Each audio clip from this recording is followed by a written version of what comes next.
Partnered by Times Influence.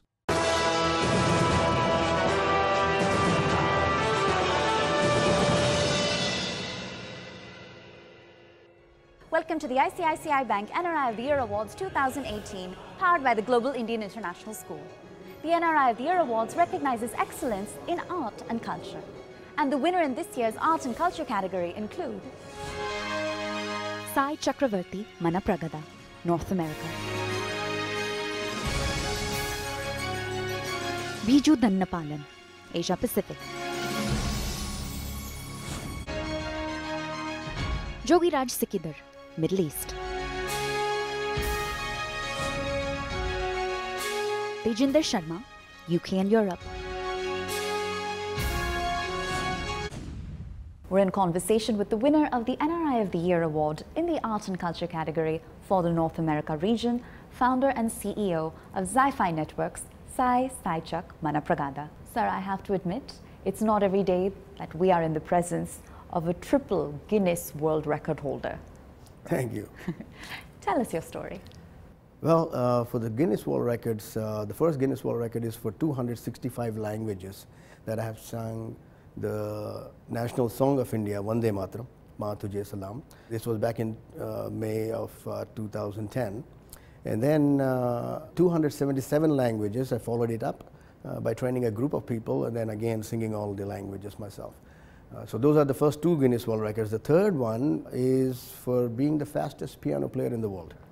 I managed about 669 keys per minute and broke the existing record of 498 keys per minute. These are the three Guinness World Records that I really enjoyed doing, and that's the story behind it. Well, sir, your own accomplishments aside, you've also acknowledged the contribution of a whole generation of artists before you by offering retired artists a monthly stipend, right? The decision behind this, and what was the rationale? Well, my father is a world-renowned, internationally renowned folk artist, and he has contributed towards the empowerment of rural folk by his work in the folklore arts, music and research that he has been able to do. And so coming from a music family from a very young age, I was already basically doctrinated into becoming a music artist. But again, I am a technologist by profession. So what I was able to do once I accomplished and found enough resources, financial resources and also human resources, to actually set up a company called Folk Arts Research Music Institute in USA.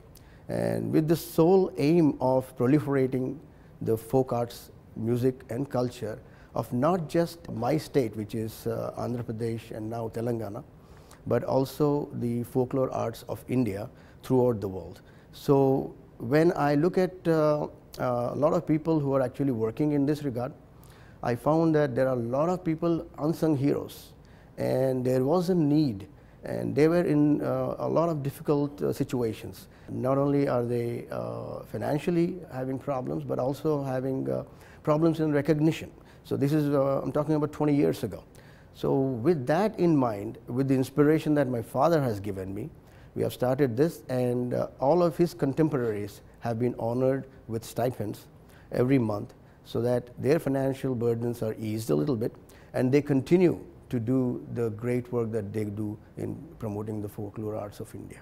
Sir, if you could please share with us for a moment what challenges you faced, if any, in the context of promoting folklore or Indian art in the United States? In the United States, you see the next generation of Indian diaspora are basically being educated in English primarily. And there is a danger that they might not be able to understand their own native languages. So there is a need, and the challenge here is to actually inculcate into the newer generation the need to preserve their own identity. And what we have been able to do is we have been able to take traditional languages like Lambada dance, for example, or you take Lavani, for example.